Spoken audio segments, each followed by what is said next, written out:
Hey, welcome everybody. It is 7 o'clock, Wednesday, Valentine's Day week. Is that a thing?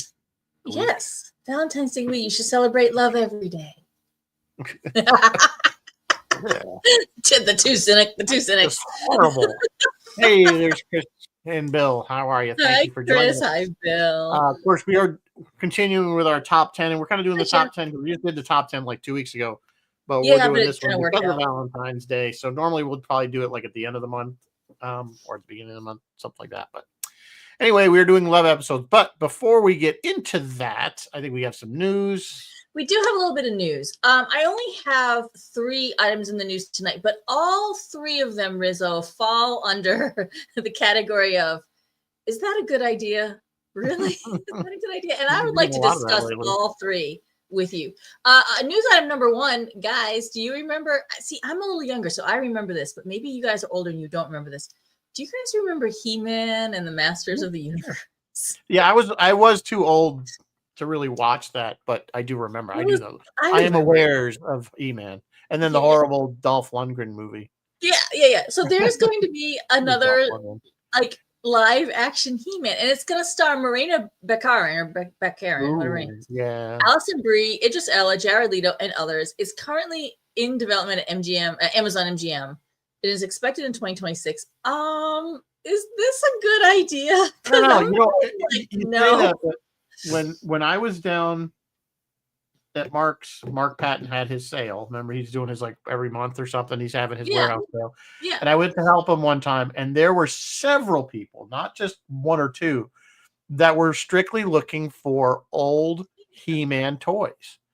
And they're collecting, and I'm like, and to me, they're like, and I'm like, on a Mark, I'm like, is this a thing? And he's like, oh yeah, that group of people that are into that, yeah, Christopher, yes, that age range, and I guess it's like us with GI Joe or I have the power and She-Ra and all that stuff. So, but guys, of all the cartoons we enjoyed when we were kids, this might not be the one to make a live action. They've done a lot of them. They've done Transformers with a fair amount of success. They did Scooby with no success. Although GI Joe with not that great of success because they did the GI Joe cartoon version. Like they didn't use GI Joe from the 70s.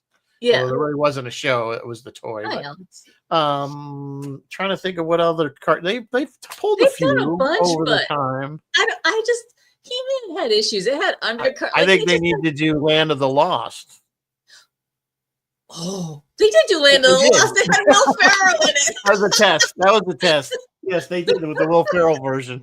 It was a comedy, though. They didn't do it. I think they did it seriously. It was actually very funny. He's got the bug is eating him, and he's it kind of was a typical Will Ferrell movie. Blood in the back. But yeah, I mean, they have pulled stuff. I mean, what else would you? What cartoon would you? I would take Thundar the Barbarian over He-Man any day. There's potential there because that one had a pretty rich backstory to it.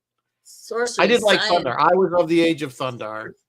That one I do remember from Saturday morning cartoon. And then what else could we actually translate into live action? We've done all the superhero stuff. All the superheroes. We've got all the superhero stuff. I mean, what do you want them to do? The Justice League with I mean, and they've done Josie and the Pussycats, and they've done, I don't know. So they're definitely trying to hit Gen X with that stuff.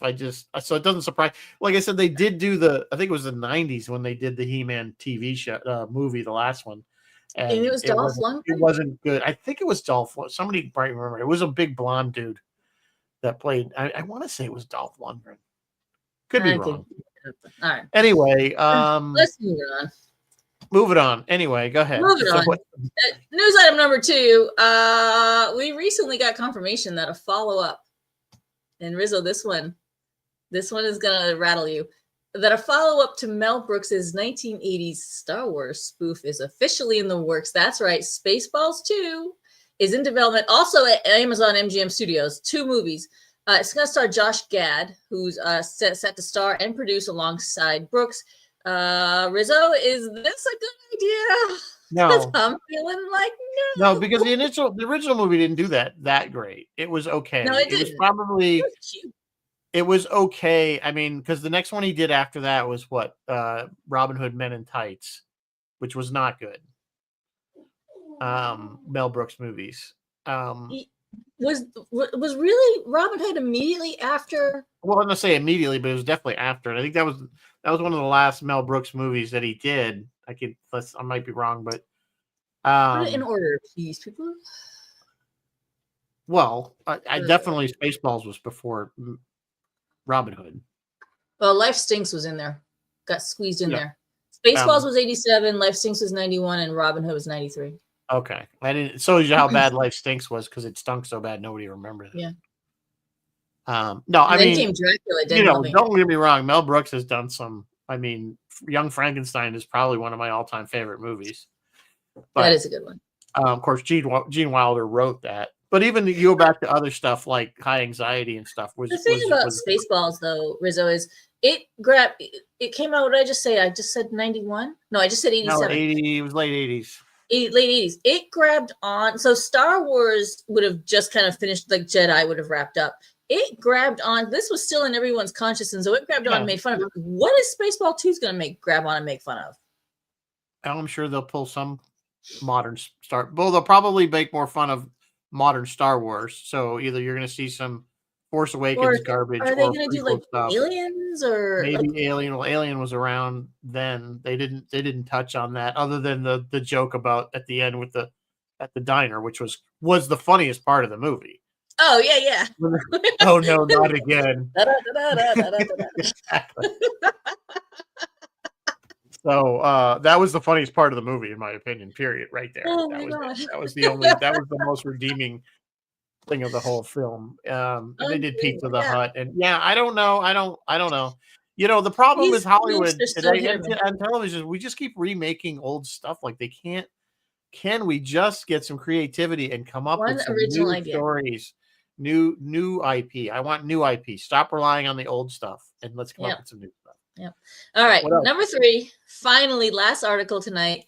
For All Mankind has a spinoff. It has found its first cast member. Variety has reported that Rhys Ifans, who I adore, is set to star in the upcoming drama series. It's called Star City. And you may remember that in the world of For All Mankind, the Russian counterparts, all their stuff takes place in Star City. And so this will be, I believe, the entire same alternate timeline, except now we're going to do it from the Soviet perspective.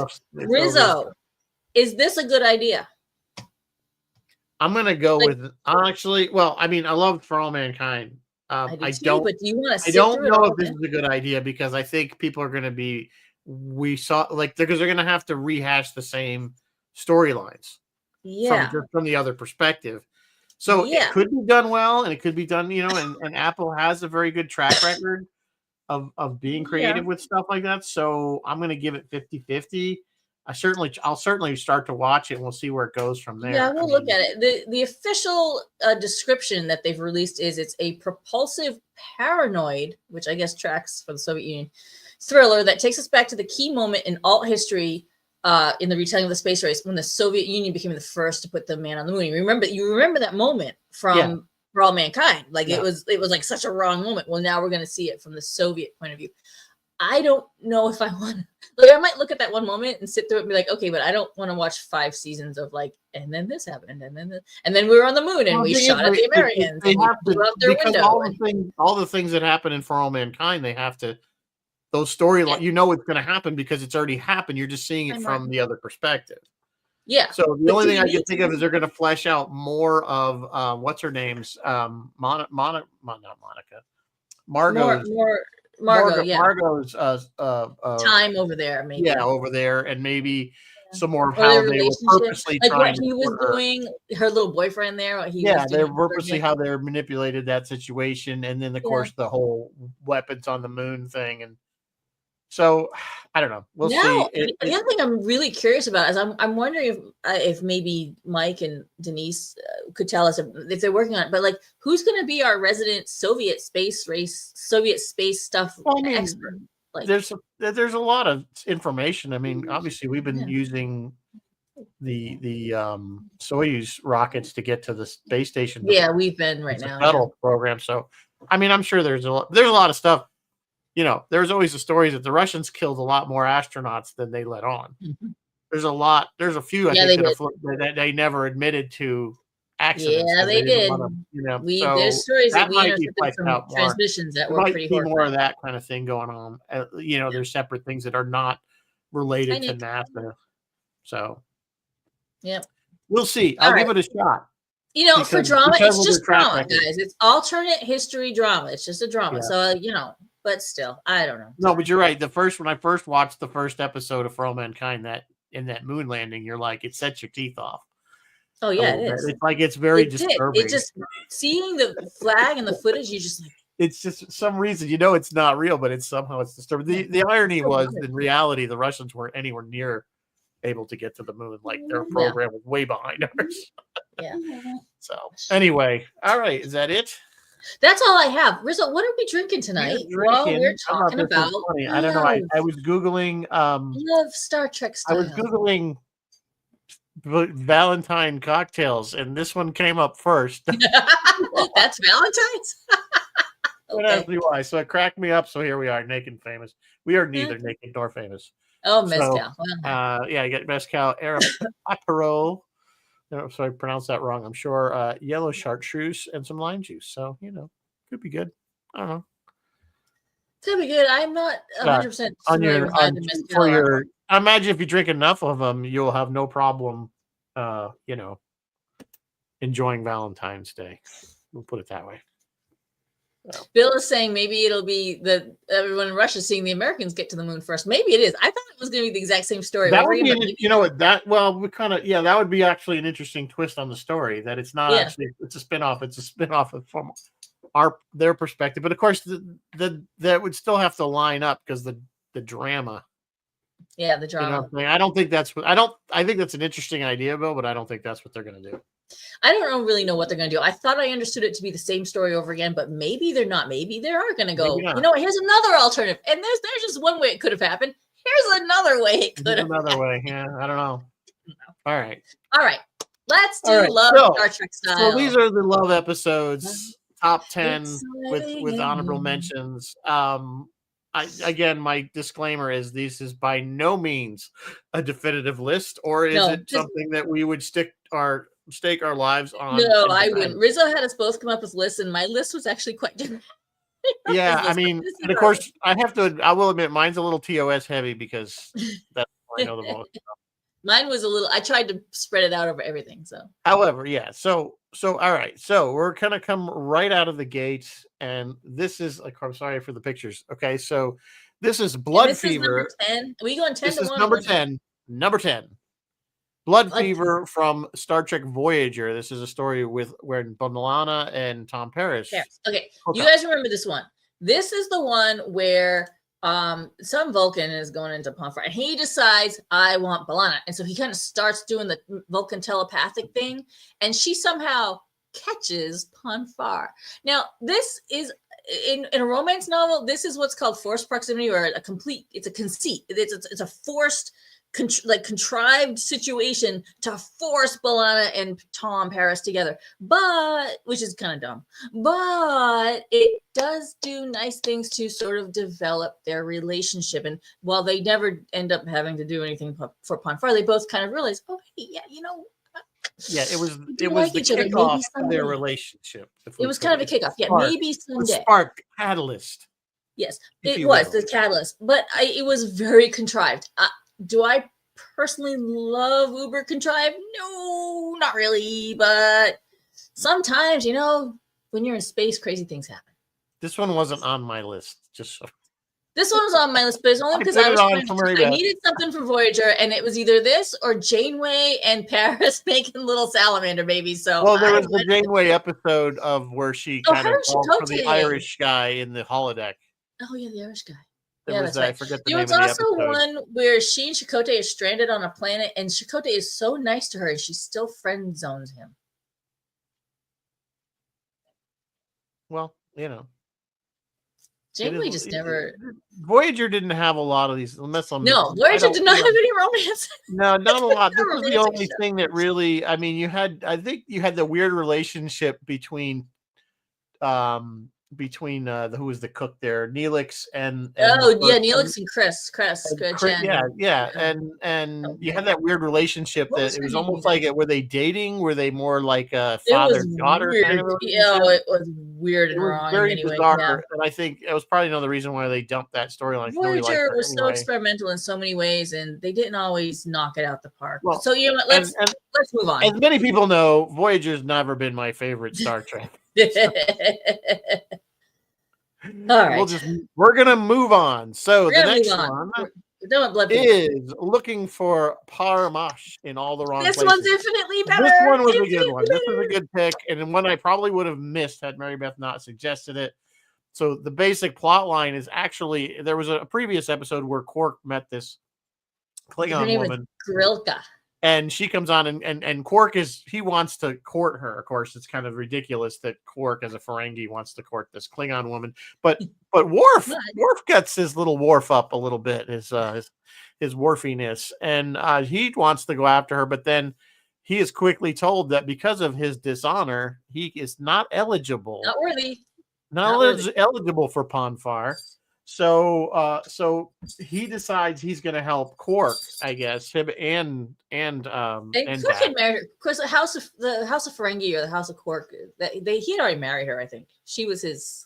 Yeah, but it was done for political reasons, or it wasn't love, and he actually wants to do it now for love, I guess. So anyway, go ahead, keep going. So anyway, so Worf helps him reluctantly. And so does Jadzia, because Jadzia is the resident. Jadzia helps him, and then Worf is upset the whole time because he can't understand why this awesome Klingon woman would even be interested in Quark, and basically, finally, Jadzia at the end is like, maybe you should look at what's right in front of you, dumbass. Jadzia is dropping some heavy hints throughout the episode, and he is not picking up what she is laying down. Not a merry man.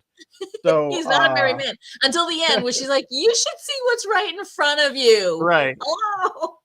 And so she basically attacks him in a Klingon mating type way. Fabulous, absolutely fabulous. And then they end up both in sick bay, which is hysterical. They're both in sick bay, beat the hell out of you. This is Star Trek sex at its finest. I love it. And then Worf and Jadzia were a great couple after that. And this is also the catalyst of their relationship, which ultimately leads to marriage. Yeah. Great, and unfortunately, her untimely death. And her untimely death. Oh, Terry Farrell. So I don't know what else to say about this. It's a funny episode. Yes, it's funny. And but here's the thing about Jadzia and Worf, since we're on it. They tended to shine a slightly more comedic light on their relationship. Like it was always kind of, oh, haha, we brutally beat on each other every time we, you know what I mean? Like they always sort of took it that way instead of making it this really deep connection between two people. I guess there were plenty of serious moments too. They did once they got more serious, and of course once they got married, there was some definite more serious moments. Yeah. I think at the time I think it came out of more like most people weren't expecting it, because remember there was always that in TNG there was this when they had the alternate timeline stuff. Yeah, he was with Troy, Deanna, and which was weird. But and then he had his ex-wife, the mother of Alex. His ex-wife show up, right? Alexander's mother. Of course, she gets killed, so he can't pursue that relationship. Worf just wasn't really lucky in the love department. And then it kind of makes sense though, because Dax, the Dax symbiote, has had so much history with Klingons. Yeah, it does make it does make perfectly good sense. Yeah, this is why I had Terry Farrell sign my batleth, because she did so. And she did. She's connected to the Klingons. Yeah. So yeah, it's a good episode. I liked it. I'd forgotten about it until you mentioned it, and I'm like, oh yeah, this is a good one, because it's a good Quark episode too. It's a good Quark episode too, and also Armin Shimmerman also will be at Trek Ticonderoga this year. That's right. So if you have questions, I was literally just watching him on Buffy, like moments before the show started. I was watching Buffy, and there's Armin Shimmerman. I just remember from Seinfeld.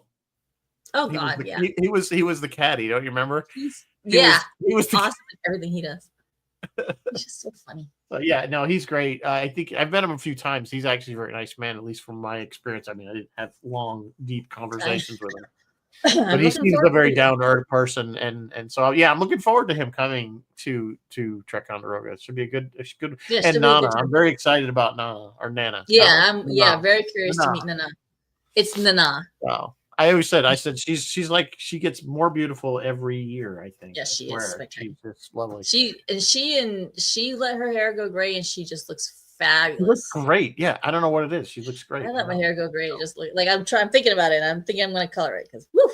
You know, it's funny. So we have to This is totally sidebar. I came across a picture from one of the. I think it was when the authors came up to. And I there's a remember picture of that. you and me, and you look like 20 years younger in this picture. I'm like, Do I really? Yeah.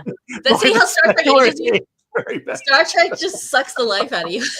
I didn't look so great either. I mean, I look better. I don't know. Anyway, if you find it, shoot it over to me. Yeah, well, I saw it. It was today. I was looking for something else. And you're like, God, have I known her for 20 years? No, I haven't. What the hell? She looks like she's just like 30 there. It's like, oh my God. Anyway, all right, moving on. We are up to that was number 9. We are up to number 8, and now we are into TOS. So, Requiem for Methuselah. This is a great episode just in itself. I love this episode. I love the storyline of the. Of course, I have a better picture there. Of course, of Kirk and what was her name again? Lady Gaga. It's Kirk and Lady Gaga. Lady. It's that meme. No, it's Raina. The character's name is what I'm. I know Raina. that's Louise. Is that Louise? Is that Louise? Is that Louise? Oh my God! Yes, it is. Yeah, Lee Sorrell. Yeah. She's been to Ticonderoga. She's been to Ticonderoga at least first once. Yeah, it's one of the first ones. Yeah.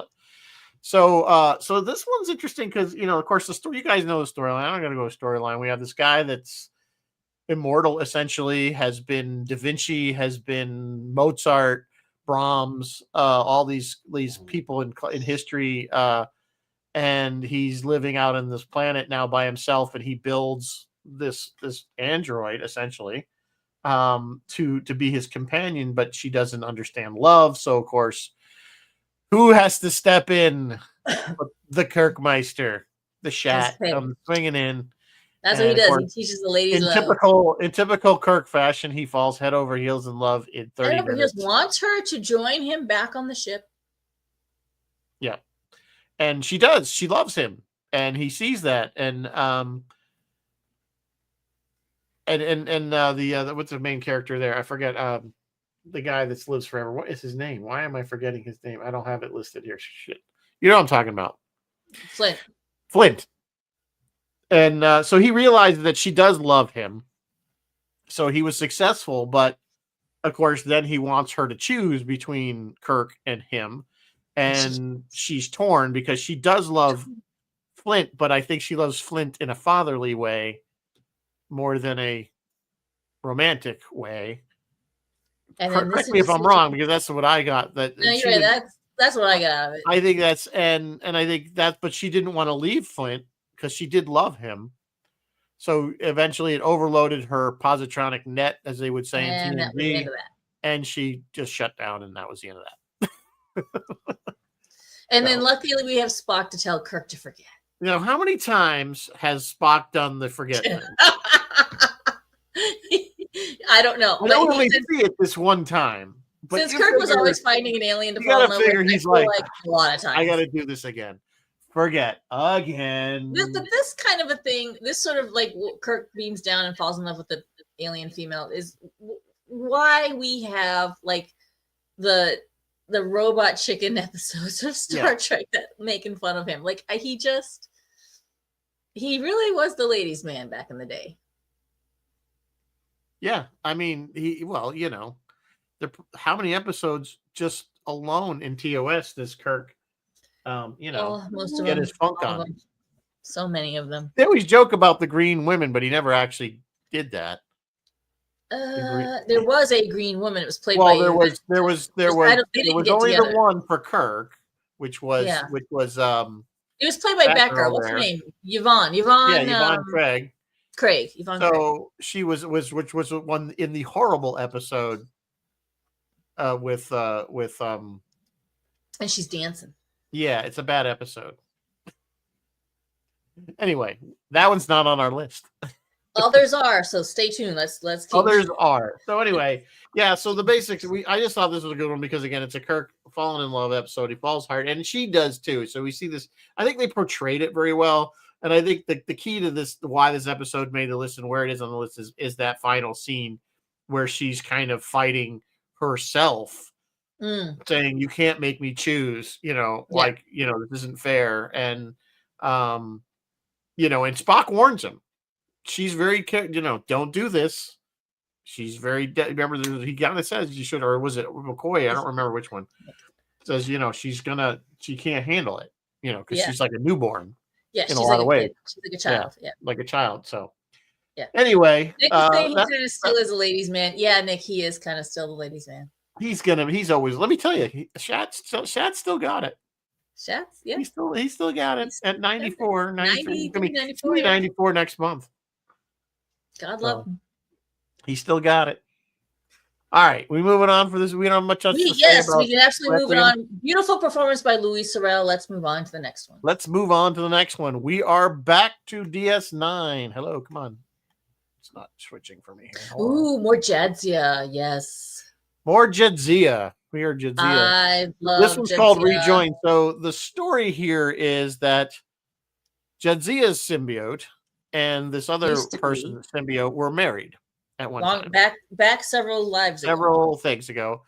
And they meet. Now in Trill society, it is forbidden for them to to pick up where you left off, as I think it was Kira that said, why can't you just pick up where you left off? And it was the doctor, I think, that comes in. No, you can't do that. It's a very serious thing. Although, interestingly, the very first time we ever meet a Trill, it's with Crusher, and that Trill does want to just pick up where he. Well, again, that was kind of you're right, and that. Well, of course, the Trill also had ridges on his head and all that. Yeah, stuff. yeah. So they developed the Trill a little bit. They developed the Trill a little bit, but I mean, one could argue in that one. That one is that's episode is called The Host, and in that one it was just a brief relationship. Like they hadn't really, they were dating, but it wasn't like they were married. In this one, those two Trill were married, right? And before. they were husband and wife, and it was a few hosts ago. It wasn't like the last host. It was back in the history. It was a couple hosts back. So anyway, Jadzia wants to say, the heck with it. I'm going to throw all my Trillness to the curb, so to speak, and have you stay here with me on DS9. There's a whole sideline story where she's a scientist and they're running. Yeah, they're working on something together. And she's like, stay here. And of course, at the very end, Jadzia's kind of up on the promenade watching this entourage from Trill leave, and of course, she's waiting to see if this woman shows up or she's going to stay. And of course, she does show up. Of course, a little later because they got to have the drama. Yeah. And then she realized, they look at each other and they both realize that they're never gonna. That's it. They're never gonna see each other again. But this was pretty racy for 1995 or whenever it aired. We got to a lesbian relationship, and it was very sweet. And it was well written, super well written. Good choice for our romance. Because imagine, like, you've had a wife of 30 years. Imagine seeing her again, but now you can't. You know what I mean? Like, that's my person. But I can't be with that person. Yeah. Yeah, no, that's just it. If you think about it, if you lost somebody and then they were thrust back in, like either, like they somehow you thought they were dead or something and they weren't, and then all of a sudden they're back. But no, you can't be with them because they already have a whole relationship with somebody else. Yeah, they're in a new body. That effect. Well, imagine, So it was a good love story. You could feel the pain in both of them. Yeah. Agreed. Good choice. Good choice for tonight. I think it was a pretty good episode. I think it was one of yours, actually. Was this mine? Maybe. No, I think this was mine. I take it back. I think I think I focused more. No, I think it was mine. Yeah, it was mine. All good. All right. We moving on? We're moving on. Moving on. So what are we up to? 10, 9, 8, 7. This is 6, right? Number 6. I think so. 6, yeah. Is good old the buck time. Now, Mary Beth. Okay, we're going to fight about this one. go ahead. You can. You know, all you guys know the story. I don't have to You guys all know Amok Time. You already know this is the one where T'Pring, Spock's wife to be, says, "Yo, come on, we're gonna do the commitment ceremony," and then she 2 times. No, she doesn't 2 times. She disses him. Yeah.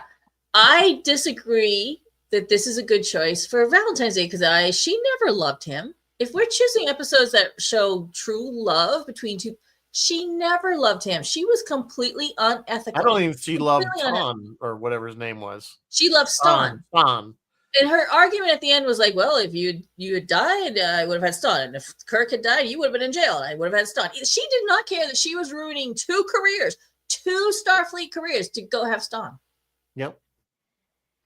So I disagree. So why is this on here? Why is this on here? I don't really know. I put this on there because I think everybody's expecting it to be on here. But like I said, I told Mary Beth, I said one of the things I put this in here for the one line that Spock kind of gets her at the end, which is a great line. When he goes to Stan, he has the line about, I know I'm going to get it exact, but he says sometimes wanting a thing is not as great a thing or good a thing as having that thing. And I know I screwed the line up, but that's the sense. Sometimes having it. And he kind of like basically says she's your problem now. Yeah. Have at it. Bill is asking what made Stan worth it. Well, Bill, I don't know. Yeah, Rizzo, that's a great point about that line. I don't know if it's worth it just for that one line. I don't know. What do you guys think? Should not be on the list. What do you guys think? Should this be on the Valentine's list? Is it just because Spock's horny? We can put it there, little Spock hornage. Then they changed of course, if you guys watch Strange New Worlds, they changed up the T'Pring character, and I thought they were gonna maybe give her a little more justification, but they haven't. Well, they haven't yet. But we assume that because he's never around. She's a stone cold. She gives him the justification because he's never there. Yeah, he's always never off. there. She said, "You were becoming a legend." Because her line is, "You were becoming a legend, and I decided I didn't want to be married to a legend. Be the consort of a legend." Yeah, consort of a legend, or whatever how she put it. But yeah. So, it's not really. It's kind of a love episode, but it's bad. It's how love goes bad. Love gone completely wrong, and also why you shouldn't have arranged marriages from the time you're 6 years old. That's what we learned. We won't linger on Amok Time. Okay. So that was what, number 5? Were you up to? Jeff is reminding us that Bill said. So number 4. This is another one that I decided was good. So this is a 2-part. This is Terra Prime and Demons from Enterprise. Yeah, we got to put both of these together. Yeah. So these are kind of a 2-parter. It's at the very end of the season 4, and the basic plot line is that after the whole Xindi arc, where the Xindi attack, there was basically a very xenophobic movement on Earth to basically go to isolation and very anti-alien. We're kind of seeing a lot of this in real life, sadly. And we all know by this point, we know that Trip and T'Pol have had a intimate relationship going on and off for a while. Can you say decontamination? So this Terra Prime organization got their DNA and basically made a baby, a Vulcan human hybrid baby that, of course, they didn't know about. And once. So the plot is basically them trying to rescue this baby from the Terra Prime, and they do finally rescue it, but they realize that they were kind of sloppy in their DNA work, and the baby has some kind of genetic problem and is going to die. Which is not going to survive. A really fascinating twist. And the reason I put this in is because you really, in those scenes with T'Pol and Trip with the baby, you really see their pain and their love for not only the child that they didn't even conceive, not but even their for kid. each other. It is their kid, but not their kid. It's their DNA, but they didn't conceive the child. It's not theirs.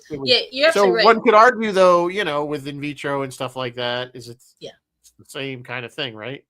Yes. So anyway, that's why I put it on. I thought this was a pretty good episode. It was towards the end of. It was like one of the last 2 episodes of season 4, and then of course we got These Are the Voyages, which everybody hates. I don't hate it. I hate it. I don't think it. I think it gets too much. That actually episode gets too much hate. I think it doesn't deserve as much I think they did. I think the sense that they did Enterprise wrong by bringing back the TNG characters. Completely agree with that. I think that was a kick. I think that was a kick in the teeth or kick in the face or whatever you want to put it to the Enterprise cast that, you know, we got to bring in these other ones from this other show. Yeah. You know, the more popular Star Trek. Yeah, I completely agree. It was not a good or worthy ending for them. And it having that ending come after this, like this Demons in Terra Prime, like it really did the show a disservice because this was like kind of a really deep dive into both Trip and T'Pol's psyche and like how and their relationship, and they're realizing like, oh wait, so if we actually did ever have a kid, it could be prone to this genetic problem. Like, and well, so what do we do? Do we still, you know, how we it was wonderful character development, and then they just said, and it was all just a hologram. You know what I mean? Like it just, I don't know, man. Well, just, you know, I don't buy. First of all, if we're going to talk about the last episode, I don't buy that. Oh, that implies the entire show was a holodeck program. Yeah, you're right. It wasn't. In fact, I don't buy that. Right. I don't think they were looking at the ship. Stupid assessment that the whole show was just a holodeck program. It was just clearly that one episode. Yeah, it was trying to show the birth of the Federation. Yeah, which would have been logical for people to review that historically, that part of the history, you know, that we want to see. Yeah. But it wasn't a great. I don't know, you know. Because there were some really good books about it based on Enterprise that followed it, where Trip isn't dead. He's actually in good old Section 31, doing Section 31 things. He doesn't die at the end of the. Yeah, that would be interesting because a lot of people took his death really hard. Oh yeah, it sucked. It was a stupid. He was one of the best characters on that show, and they ruined it. Jetsia, but. People were really mad about Trip. People that are Enterprise fan go by the novels, which we know are technically not canon, but everybody's like Spock, Trip lives. For what it's worth, Rizzo, Manny Koto, who was the showrunner, I guess, he considers Demons in Terra Prime to be the actual finale of Enterprise. No, he doesn't count as. Yeah, he doesn't count for. These are the voyages. The voyages, yeah. Oh well. Anyway, that's our number 4. That was number 4. Yep. So we're moving on.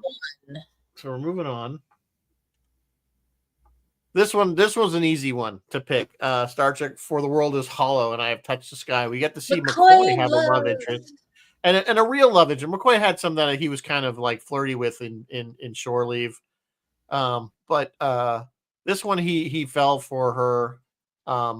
He thought he was going to die, so. Would he have been? He had a terminal disease. He thought he had a terminal illness, which again was very convenient for the episode.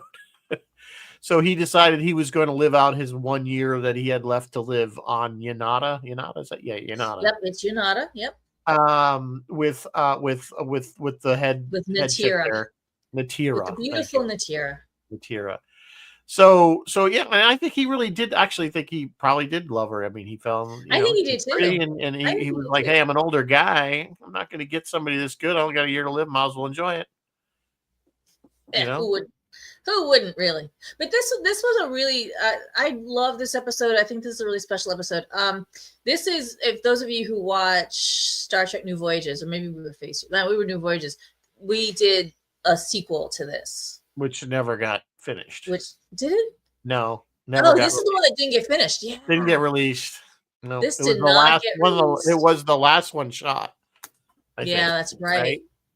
Because Bredon, what is it? The Roman one didn't get finished either.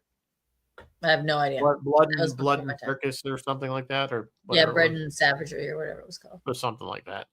Yeah. So that one never got released either. But anyway, yeah, this episode I thought was pretty good. It was because this was like the side plot, sort of. The main plot, of course, was that this spaceship was completely encased, Yanada, but it was like a planetoid.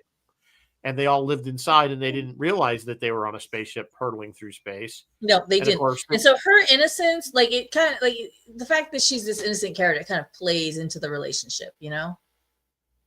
Right. And then, of course, at the end, they reveal to them there's always the computer that ends up in the megalomaniac computer storage. It's always a crazy computer. Station. But they fixed it. They always have to fight a computer that's trying to kill them. So then in the end, of course, they reveal to the populace of Yanata that they are living on a spaceship, not a planet, and we're gonna sketch it to you wherever they were supposed to go. They never do determine where. I don't think they were going. I'm gonna show something special. Okay. Just because everyone's talking about it. I get in trouble for this, but side is which. This side is the original still. Can you guys see that? Let me remove make it big this. so I can. Yeah. This is the original still that with DeForest and Leonard and Bill, and I can't think of her name. This is what we did. There's our Natira, our Bones, our Kirk, and our Spock. Right. Yeah. Yep. Never got released. You're never gonna see it. No, Nick, it's not out there. You can't find it. No, unfortunately, the only thing I did see it wasn't publicly released. I think James had a copy without the effects and stuff. It was a rough cut without the there will be a rough cut, but it's never going to be released because of our license now. No, we can't. Anyway, we can't ever really, really sweet. This was a really sweet story, and it was fun to pick it up and keep going with it. Right, and our story was him returning to Yanata, or the Enterprise returning and then kind of rekindling their. And it was also the one that we had. It was the one we had Richard Hatch for. Right. We had Richard Hatch for that one. You're correct. Yep. Okay, we're up to number 2. Up to number 2. 11001001 is the name of the episode. This is one of my favorite TNG. This is season 1, I believe, right? And so the basic plot is really season 1. Yes, he has no beard. Yeah, it's might be 2. I don't know. No, I think it's 1. Anyway, so the Enterprise has to go to this Binar planet, which are the 2 fellas on the right. I say fellas, they're probably non-binary. No pun intended there.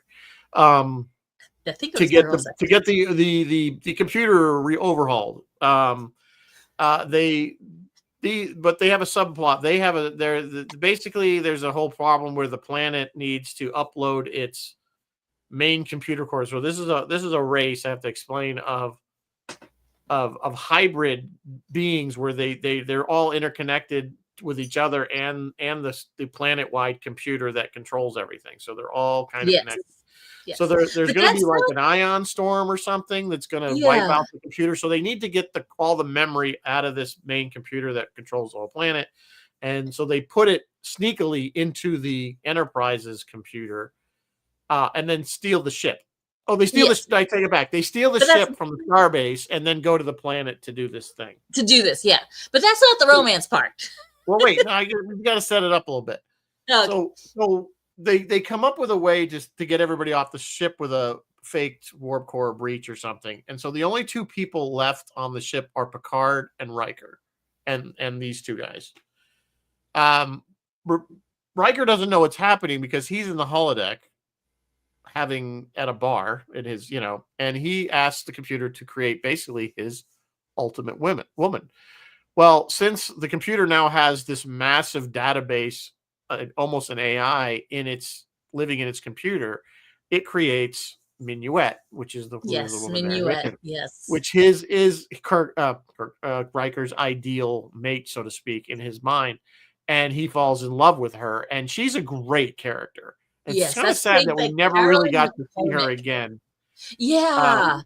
She's beautiful, and she's she's a great They did bring her back in the 1 episode, but she wasn't real. Like, she was just part of a... Yeah, she was just like a... that's how he knew he was being tricked, because she's not a real person, and they were trying to play it off because she was so important. And that's kind of what goes back that shows that how much she meant to Riker. Is that when the Romulans tried to fake... I think it was the Romulan... No, it was the kid, right? That was another whole storyline. It wasn't... They thought it was... Anyway, it was the son, like the son. There was this kid, that was supposed to be playing his son. It was just an alien. Saw her in his mind and recreated her, thinking she was my mom, and he's like, because she was so real in Riker's mind to him. So, and the sad part of this whole story is once the it's resolved that the computer is now purged of the Bynar's code and it's back to normal, he could never recreate Minuet. He said he tried and he tried every different, you know, version, and it was never her. So he was kind of heartbroken that he never could, Yeah. of course, bring her back. Yeah. Because she was more than just. Anyway, I don't know. I like this episode. I think it's a good one. I think it ranks up there. I think it's a good Riker episode. I think Riker's had a few. Riker had a few Kirk moments. Riker in had a his few career. flings. Riker's Yeah, right he's had behind some Kirk serious in the ones. ladies' There was some other ones. Was it, what was the one? There was one where they where he kind of fell in love with the literally non-binary. Oh yeah, that's right. The non-binary. Character, Yeah. the whole race doesn't have gender, but this one felt that she was female, even though that was a good one. That one probably should ended up as at least an honorable mention because that was a good episode as well. Yeah. Yeah. I mean, and it was very reaching for the time. Yes. To have that kind of storylines. You guys don't realize. I mean, really trying for the time. Yeah. We say stuff with all kinds of those storylines now, and we don't think anything of it. But back in the 90s, that was pretty racy to do that. Yeah, stuff. it was. And I mean, I can be really honest with you guys. For me, Riker, it'll always be Riker and Deanna, Riker and Troy. They are couples goals. I believe, especially when you see them by the time you get to Picard, the show Picard, and you see them on Nepenthe, they are goals. But yeah, Riker had had a number of things. Riker got around. He was whoo. He had the Riker maneuver. He had the Riker maneuver. Shields up, red alert. Riker. All right, so now we're up to number one, but we always do our honorable mentions first before we get to number one. Yes. So honorable mention number one is this side of paradise. This is where we get to see Spock have a love interest. Yes. It's kind of the reason it didn't make the list, and I was going to put this on the list, maybe instead of a muck time. Probably should have gone instead of a muck time, but this is forced on Spock. It was forced because of that plant, because of the right? flower pollen thing, and although he clearly had feelings for her, I mean, why wouldn't? She's gorgeous, right? But when it comes to Spock in love, I liked Zarabeth better from. That would have been a good one too, and I'm sorry I didn't put that at least on as an honorable Spock, mention. Let me get the episode. It was such a side plot, though, that there wasn't really a love story between him and Zarabeth. There was just kind of this, all our yesterdays. It's a lot of implied, like it's a lot of it's a lot of implied, and again he was devolving which didn't really make any sense in that episode. Never understood it, but I guess that's what the librarian guy said. You haven't been prepared, and I think that's what he was talking about, is that he was devolving back to what Vulcans were at that time on his planet. Yes. Rather than had he been prepared, he would have been not had that happen to him. But then he couldn't come back. So, but there's anyway, some implied, a bit of an implied relationship between them, and Anyway. Yeah. So when you see him, it's kind of silly because you see him hanging upside down from a tree. Is kind of it's fun to see him like that. It's a little. So we get to see the other cool thing about this episode. We do get to see kind of a lighter side of Spock, smiling, laughing. Almost like that from the episode. Now, this is a chick he said he knew her from before. Yes, they knew each other from some time in the past. I don't think they really go into a very long backstory as to how they knew each other. Certainly not like Corby and Durst Chapel. Yeah, Corby and they were engaged. Yeah. Yeah, so these two had known each other at some other assignment, we assume, somewhere else. You never know. They might, strange new world, she might pop up. You never know. You never know. So anyway, this is an honorable mention. So next one we have, of course, is another paradise. I like to reuse words. This is the Paradise Syndrome, of course. And of course, this is when Kirk gets clonked on the head or zapped or whatever. And he's living about a month, I guess it is, or so, as a Native American. Well, on this planet as a Native American, as an indigenous, indigenous person. There you go. And he falls in love with Miramani here. But again, you kind of feel that he actually does love her. I mean, he falls in love with her. She gets pregnant with his child. And then, of course, gets stoned to death, which is not a very good ending. Kirk has a lot of these tragic endings to his love affairs. He really You does. think he would be a little bit more careful because he bats 1,000. I mean, really, don't fall in love with Kirk because you're gonna die. Oh God, yeah, John Gibbs. I am Kirok. Yes, that's where we get Kirok. Yeah, I think it's just basically. I think that's the lesson to be learned from Kirk is do not love this man. He is a death sentence. You will die. Yes, he will die because he's he's will only not end well. one thing. It will is all the end in Enterprise. tears. Probably The yours. Enterprise is his woman.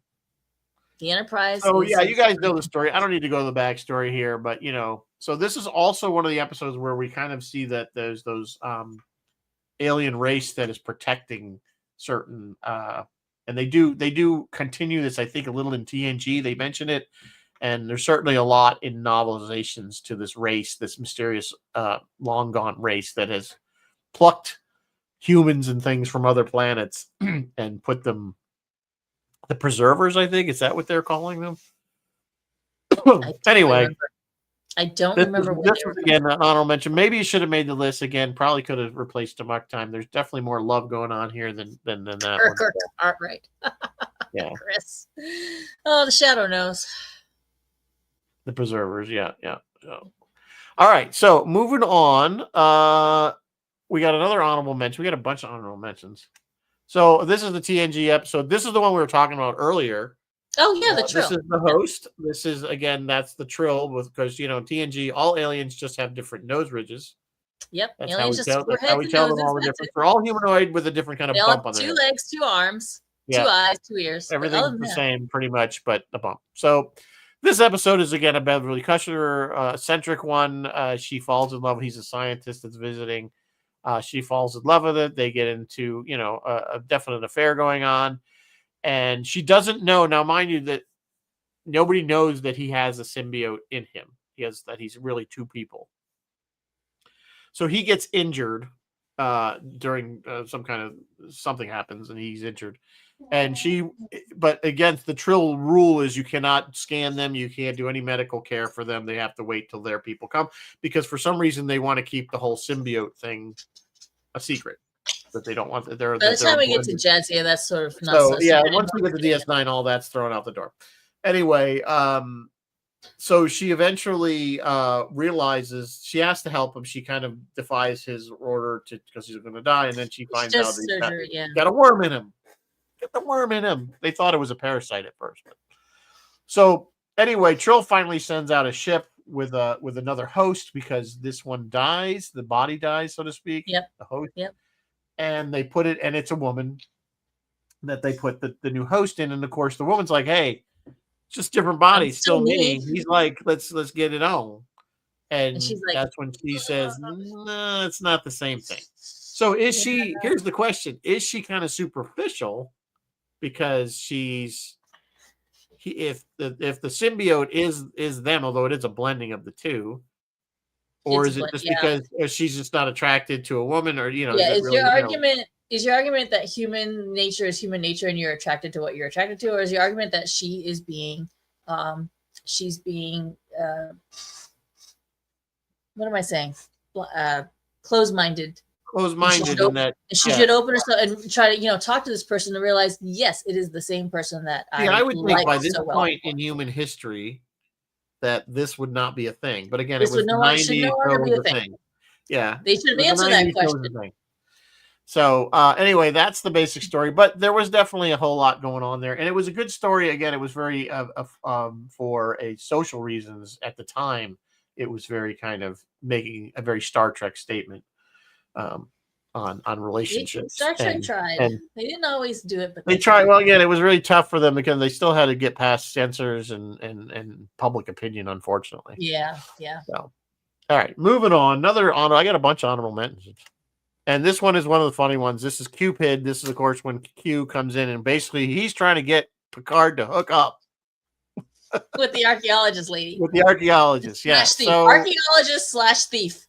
Thief, yeah. So she of course just shows up on the Enterprise. Q's there, and Q's like, hey, you guys should, he's trying to force Picard into basically courting her. So he comes up with this, puts them in Sherwood Forest with the whole Robin Hood thing. And, It's and of course, the contrived. best part of this is It's Worf just like saying, blood fever, completely Yeah. contrived. But hey, we yeah, love it. contrived. But the best line is Worf saying, "I am not a merry man. I must protest. I am Yeah, not I a must merry man. protest. I am not a merry man." So So good. that alone kind of gives the it's a silly episode. That and Data as Friar Tuck is kind of Yeah, funny. Data's Friar I mean, Tuck. it's a very silly episode. It's a funny episode. They run through the whole thing, and of course, Q is the sheriff of Nottingham, so he's the bad guy. And at the very end of this, We even did, though John. We did. Picard kind of definitely has a thing for Vosh, I should say, she ends up leaving with Q. Yeah, she does.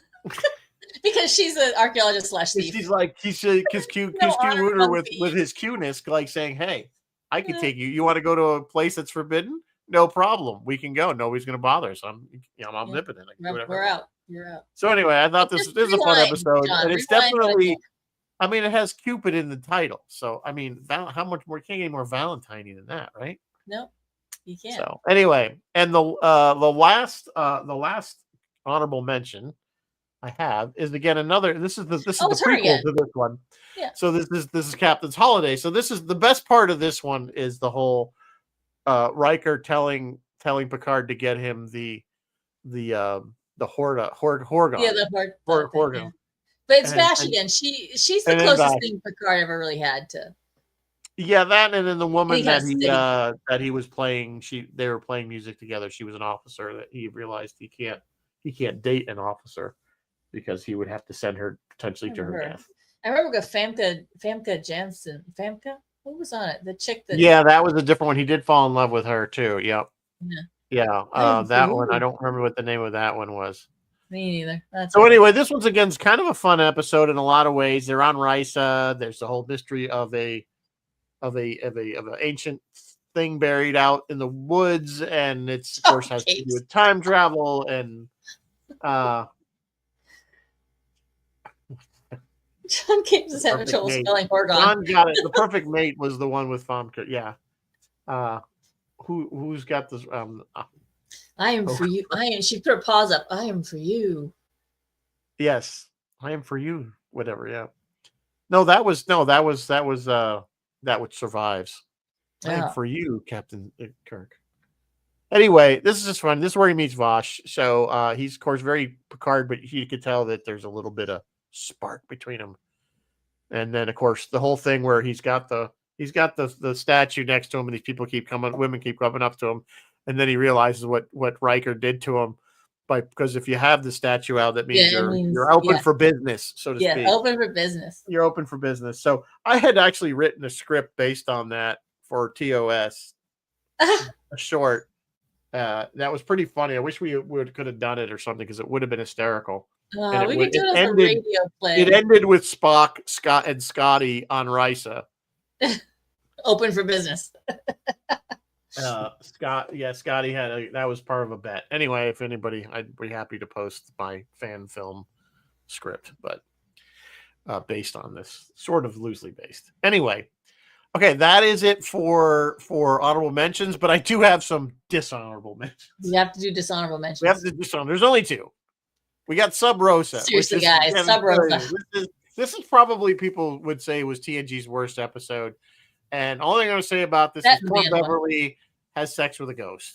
Yeah. Her grandmother's ghost. Or not the grandmother. Not the grandmother's boyfriend's but ghost. It's the grandmother's boyfriend ghost. It was the ghost. It was the grandmother's ghost, but not the ghost of the grandmother. It was horrible. The ghost that belonged to the grandmother. It was the worst episode. So bad episode. That was it. And this one might annoy some people, this next one, because I pretty much said all of Discovery because of all the crying. There was a lot of crying However, I really enjoyed. There's too much relationship in this show. And Culber. There were a few lovely, lovely, lovely moments between Stamets and Culber. The rest of it was crying. There was some stuff with them that looked very normal relationshipy type things. Those two aside, but even they got a little too lovey-dovey. I mean, it was just a little too much. Like they're arguing and the ship's burning around them. Yeah, one of them would have to leave on a mission, and there was a lot of and that was the biggest problem with Discovery was go on the mission. Yeah, there was too much looking at people's feelings and not enough saving the ship. Not enough saving the ship. So anyway, all right, we are up to number one. You guys probably already know which one I picked for number one. Number one is number one, and of course, it is The City on the Edge of Forever. Widely regarded as widely regarded. This is another one where Kirk falls hard and fast for Edith Keeler. And they never really kind of say how long. I don't think they do, how long they're on Earth of the past before McCoy gets there. It's at least a few weeks. I got the impression. But the reason I put this in here wasn't so much the love story between Kirk, because Kirk like I said, he falls in love every other episode, and the love interest dies. I mean, it's like it's not a new thing. The reason I put this one in here is the line that Spock gives when right at the end, when Edith Keeler runs out, she gets hit by the truck, and McCoy goes, "Why did you stop me? I could have saved her." And Spock just goes, "He knows, Doctor. He knows." Yeah. Like, because Spock understood how much pain Kirk was in. And to me, it was almost how much Spock cared about Kirk at this time. You know what I'm saying? Like, yes. their relationship. Oh, yeah. So it's almost like, so that's why I put it in for that reason. And of course, it's a very good episode. A lot of people will believe, I should say, that it's Star Trek's best, at least the original series best episode. It's never been my favorite episode. It's a great episode. I would have liked to see Harlan's script actually played out, although I've read parts of it, and a lot of it I can see why Gene changed it. Didn't fit Star Trek. It had to be. It was a change bit, but which of course, if you guys know the whole story, Harlan was never happy about it, and from then on, I don't think he ever wrote again for Star Trek. At least not for the original series. He was very, very upset. Of course, knowing Harlan was a very temperamental person. We could ask David about this. David Gerald would know. He would tell you. David probably would know. My favorite line actually from this particular episode is actually not anything to do with the line about. David might not know, because I don't think David came on till season 2. This is the season. No, I don't think he did either. But David and Harlan were pretty tight. I mean, they hung out together. They were buddies. Go ahead. Yeah, go ahead. I was just saying, my favorite line is actually when Kirk's saying, someday a famous philosopher is going to write 3 little words, even more important than "I love you," and they're "let me help." I love that line. I love that line. It's a well-written episode. It's a great science fiction story. Of course, there are some plot holes. There always are, though. One of the ones that bothered me was, and it even bothered me when I was watching as a kid, is Spock recorded all this on his tricorder, the history as it went by. Why couldn't he just play it back on the tricorder? Why did he need the bear skins and stone knife tube arrangement hooked to his tricorder to look at what was already on his tricorder? Somehow the tricorder got damaged in such a way that the power thing was broken. He was trying to power it, I thought. I don't know. They never really explain it. It doesn't matter. It's just that shows that he couldn't just whip it out and go, "Oh yeah, this is what happened. This is what should have happened." Yeah. So I get it. It was part of the plot, but it was part of the plot. We needed it for the plot. He needed to gather up various things to make his. He's trying to create a duodonic circuit with stone knives and bear skins. Yes. I think one of our Pilak was working on actually building that thing. Oh, really? With all the tubes. And make it work. I don't know if you ever finished. I think James would want them to build. I don't know. Anyway, guys, that is our top 10 love episodes for Valentine's Day. I hope you enjoyed it. I hope you enjoyed it. I hope you all have not a definitive list. I'm sure you all have different opinions, and there's a lot. I hope you guys, if you are celebrating with someone you love, enjoy your day on Friday. We are off next week because Mary Beth is having surgery on her mouth. Yes. They're sewing it shut. No. Yeah, right. Wisdom teeth, bye-bye. Getting some teeth knocked out. I told her I could do it cheaper with those. I got a rusty spoon. I should have let you. I'm dreading it. Yeah. Are they knocking you out for it? Or are they Yes. just Oh giving God, you the yes. jab? Yeah. There's no way I Yeah, you could really not. want. I hope it's an oral surgeon, right? You're going to Yes, rather yes, than just yes, yeah, yes. yeah. You'll be. It'll. I've never had it done, but I know people that have had it done. I thought I was It's going to not get away pleasant. with not having. I thought I was going to die Yeah, with these things in my mouth, but they decided to start growing the wrong way. So yeah, now they I work. have mine. I have mine as well. So hopefully that's what the dentist asked me Thank one you, time Jeff. because the hygienists I hate will it avoid that I pizza. have them. The hygienists always hate it because they hate trying to clean all the way Yes, back there. mine too. My hygienist Yeah, is he's always like, like, and then like, and of course the dentist one time asked me, he goes, "Well, if you ever get a cavity," he's like, "I'd rather pull the tooth than try to fix it because it's so hard to get to," and blah blah yeah, blah. And he's like, "Well, do you have any reason you don't want your wisdom teeth out?" I said, "Other than the pain and expense, no." yeah, The exactly. two reasons I wouldn't want them out. I I don't left really them care if they're there. I just don't want to have because to for a go long through it time they and were pay just for it. there. I mean, they were crooked, but they were just there. They weren't doing anything. Yeah, But now the yeah, one has decided to start getting into the bone of the tooth in front of it, and that's when you start having problems. So yeah. I luckily I have room in my big ass mouth, so my whole family has. I think only one sister. I think, but it's my good mother advice, has John. them. My dad has them. I think I've told you the story of my grandfather. My great grandfather was Italian. They came from Italy. He didn't speak any English. He had his teeth in Oh, his. He was in his 80s, and he still had his teeth. And he was in the hospital, and the nurse was like, "I need your teeth," because she just assumed he had false teeth at that age. Of course, this is probably the 1960s or 50s. which probably everyone had them Early back then. 70s, we'll say. And then so he wouldn't, he was like, no, he's just shaking his head. And she finally stuck her hand in there to grab his teeth, and he bit her because they're his teeth before she realized that they were his real teeth. They were his teeth. Yeah. Oh, Anyway, I know Roy is obviously still convalescing. I'm sure Roy. he's Yes, not wait. I do fighting. know what Roy's doing. Oh, Roy, he's I doing wrote it something. down. It has David Frankham on Sunday the 16th. Phil has going to be preempted by sports this week, but he still has the Friday night freeform. And tomorrow at noon, he'll be on Bill McNulty's politics show. Bill has celebrated his 90th. No, is that 90th? Yeah, 90th. So more power to you, Bill. Happy birthday. And enjoy your show tomorrow with Phil. Well, tomorrow at Yeah. noon on WUSB Stony Brook. Yeah. So I don't know what we're doing when we come back in 2 weeks. We'll come up with something for the March top 10. Guys, give us some ideas because I like a lot more time. This one There kind of are came no, up yeah, on me March. fast. Yeah, I need a little bit more March. What's March Madness? March Madness.